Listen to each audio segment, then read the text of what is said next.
Special brought to you by Diageo and powered by Network 18. Now, this program is part of a broader 2-year campaign which is centered on road safety. Why is that? Well, let me share with you some startling facts. For example, did you know that India has the worst safety record when it comes to road accidents in the entire world? Did you know that almost 11% of all accident-related deaths in the world come from India? Now, that tells you the scale of this problem. It tells you that we need to act now to solve this problem. So that's the goal. Now, every goal requires a plan and an action. So the plan is we are going to bring a whole new generation of voices to go out, to meet, to engage with India, to create a community of Samaritans who are serious about road safety. But before that, we are going to show you some numbers to explain the scale of this problem.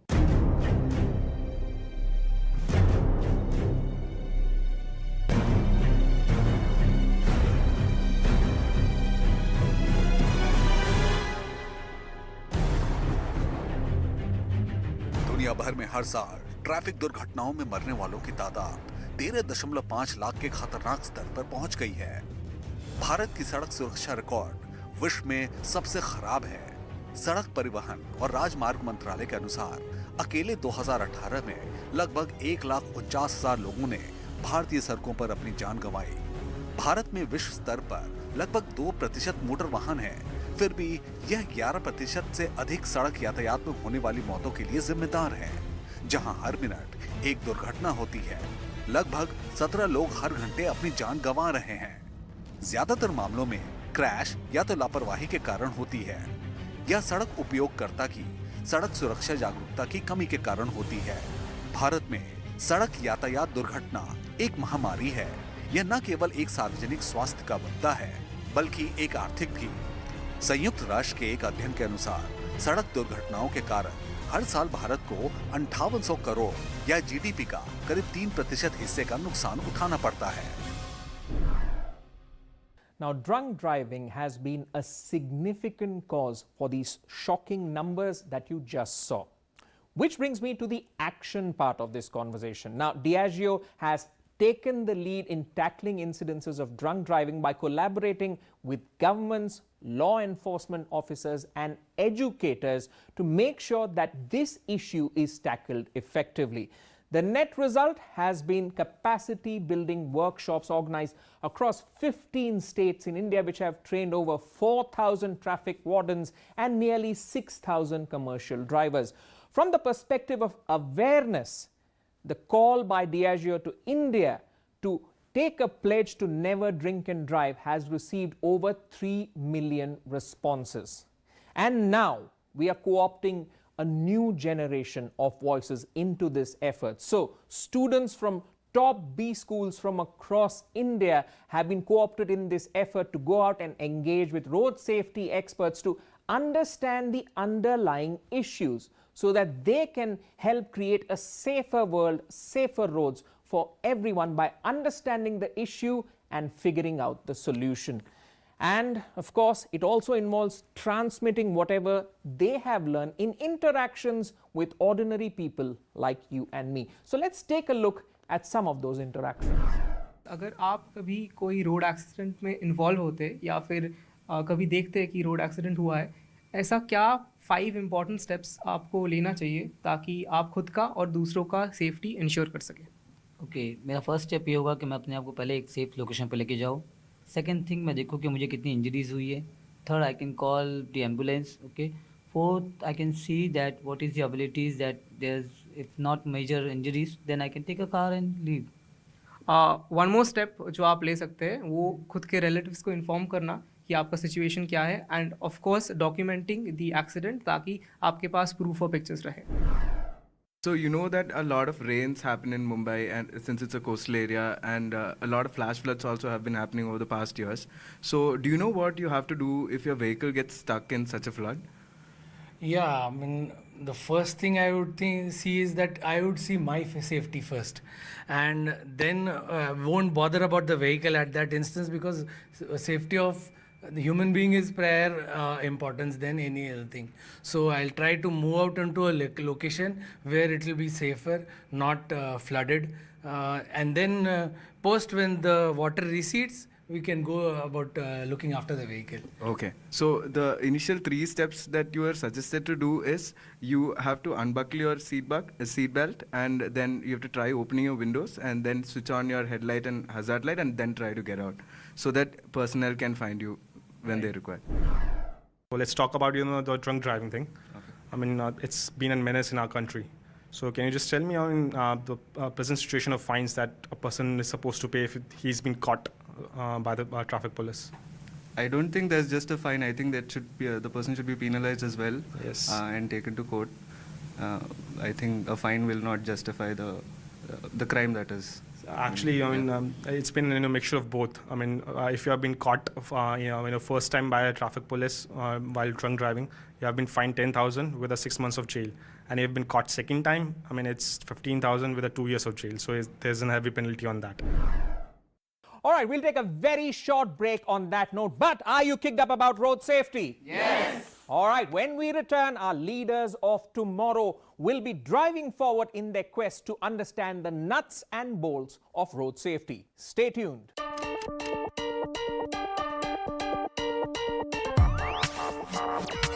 Diageo and Network 18 present Road to Safety. Welcome back to this special presentation titled Road to Safety Student Special, brought to you by Diageo and Network 18. Now, in the previous segment, we saw how the campaign for road safety evolved from planning to action. In this segment, we'll be focusing more on the interactive learning experience by our leaders of tomorrow who were co-opted in this initiative. We'll now see a series of interactions between them and experts on road safety, starting with Dr. Santosh Shetty, who's a leading orthopedic and joint replacement surgeon at the Surana Group of Hospitals. Doctor, as a layman, if a layman comes across a road accident, are there any certain activities by which a person can identify what kind of injuries have taken place? And if a person is waiting for an ambulance or help to arrive, are there certain activities that can be taken place to make sure that the patient is taken care of? Yeah, many times you must have seen in the site of accident, people are crowded around. Nobody wants to go and help them. People are just seeing what is happening around. The advice is that if one person can go ahead and call an ambulance, the other person at the site where there is an accident can go ahead and see the victim. And if identify the 3 most important things, the airway, breathing and the circulation. These are the 3 things that has to be looked at. These 3 things will make sure that before help arrives, the person who is the victim is well taken care of. So by the time the ambulance comes, then the needful can be done. Doctor, talking about the golden hour, how important do you think is the golden hour for accident victims, and how can it be used effectively to, save these victims? So you must have seen many a times victims are on road not attended to. Now these victims should be rushed to the casualty as early as possible. That period is known as the golden period, where we can save the life as well as the limb of the victim. You must have seen victims lying around in the pool of blood or mud all around them. So these can lead to infection. And if the infection is increased, then something is known as septicemic shock can lead to loss of life of these particular patients. That is the reason why we press upon, whenever you see an accident case, make sure an ambulance arrives at the earliest and the victim is transferred to the hospital at the earliest, so that the life and the limb of these particular patients can be saved. Dr. Shetty, from your experience, is there a particular group of people by age who are more prone to accidents, and is there a relation between 2-wheeler and 4-wheeler accidents, and what are the most common type of injuries that you encounter? Yeah, Manas, what we have seen in our practice, that the youngsters are more involved in accidents, maybe because of the rash driving, what they are involved with. The practice of not wearing the helmet brings us to have patients which are having head injury, injuries to the lower limb. So your question, which is more common, 2-wheelers or 4-wheelers? In the urban setup, we see more of 2-wheeler injury. But as you go towards the highway, it's high velocity injury, and that's where more of four-wheeler injuries are involved. In the urban setup, when the speed limit is under control, what we see is loss of balance, drunken driving, which are leading to accidents. So the commonest injuries that we are seeing are head injury, spine injury, and injuries to the limb. So one can have fractures of the lower limb or the upper limb. All right, let's hear from our group of future leaders on what they thought about this conversation. So my key takeaway from this session was to start walking right and not left, which is a wrong practice currently done in India. Our next speaker manages urban transport and road safety teams at the World Resources Institute, India. Now, his work involves combining transport engineering with urban design to improve safety and sustainability in cities. Here's Dhawal Asher talking to our future leaders on improving road safety. Take a look. We have a lot of infrastructure for crossing the roads, like there are skywalks and there are subways. But specially abled people aren't taken into consideration, their needs particularly.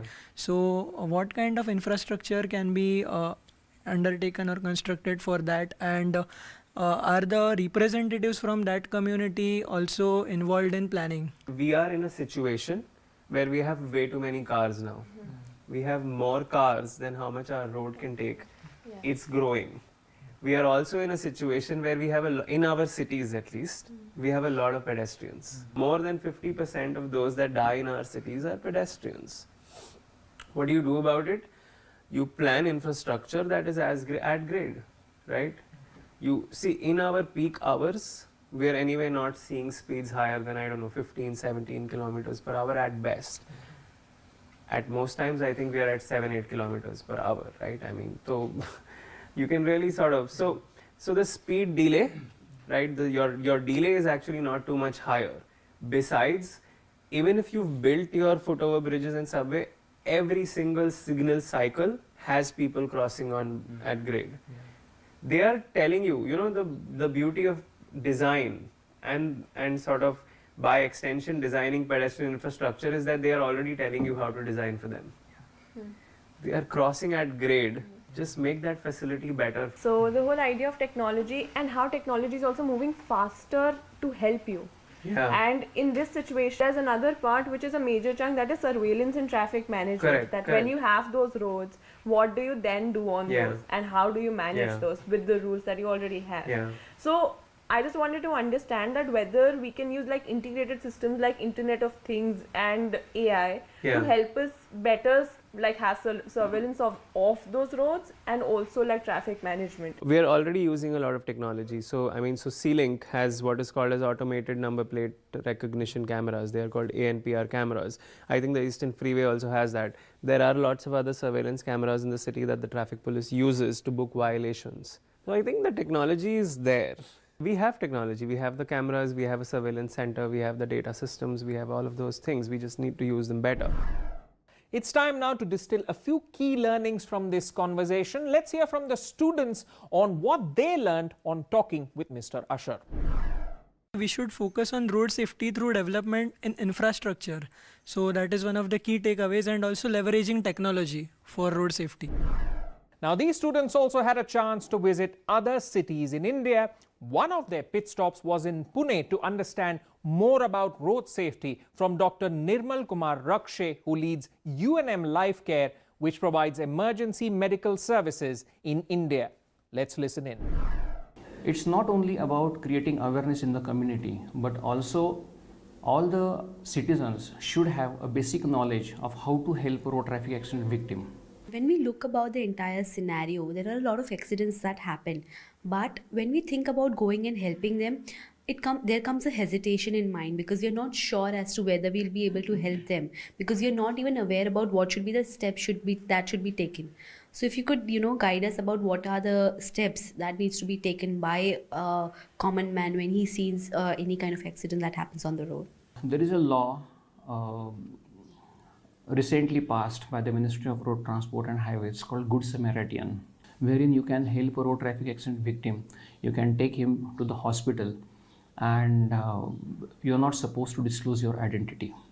But to just understand the basics of it, first reach there, then ask the road traffic accident victim, are you okay?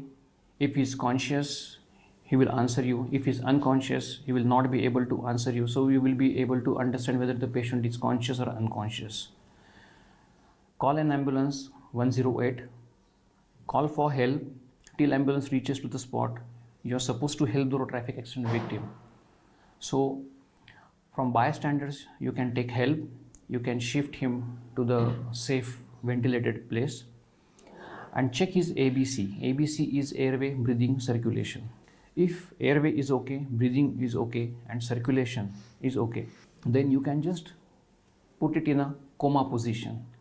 The coma position is nothing but a recovery position wherein the patient can stay alive till the ambulance reaches to the spot.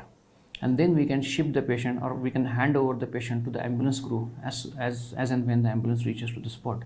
Since you started India's first comprehensive trauma care system, I would like you to break the stigma around trauma itself. Essentially, people see trauma as being something very psychological. However, in a road safety incident, it is the body that is getting damaged.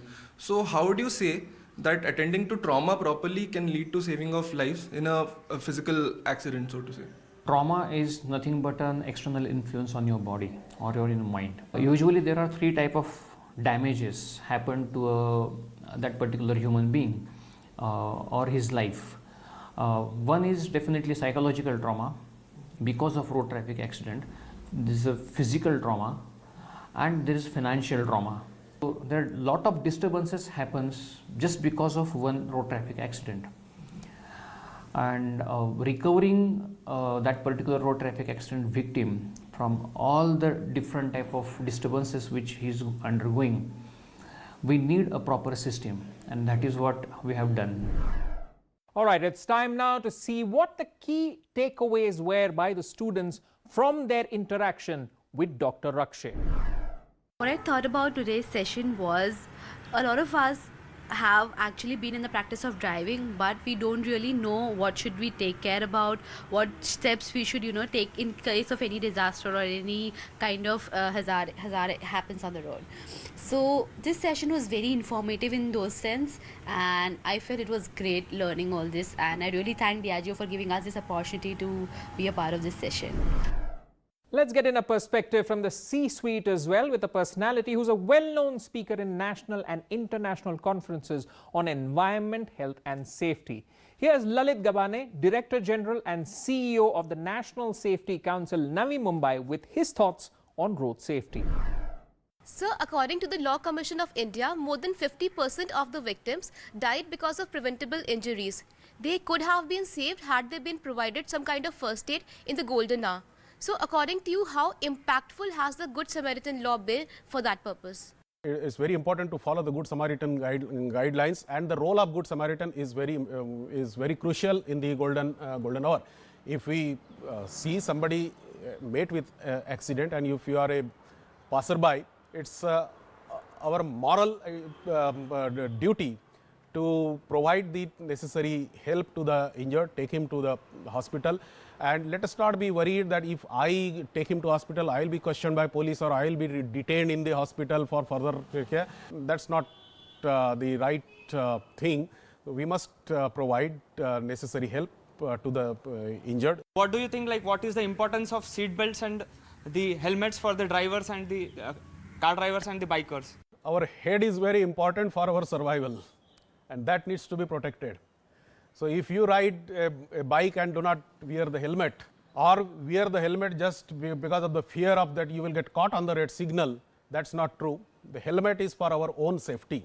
So helmet of right standard with ISI mark, and which is comfortable for us, must be worn by the rider and by the pillion also, and we should not be under a impression that it's required only for the rider and not for the pillion.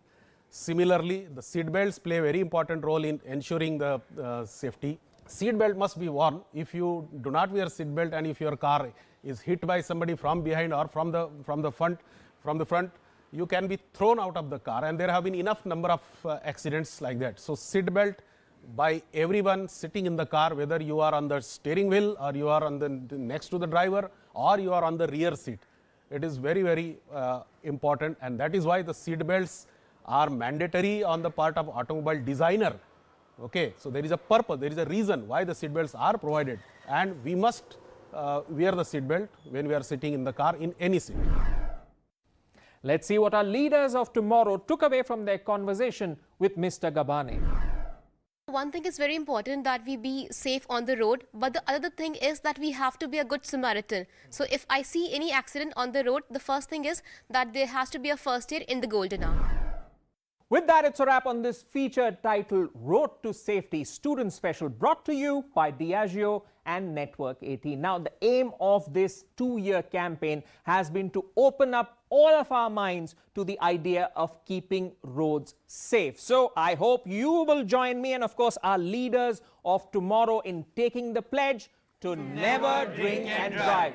And we hope you safely reach your destination, wherever that might be. Thank you so much for tuning in.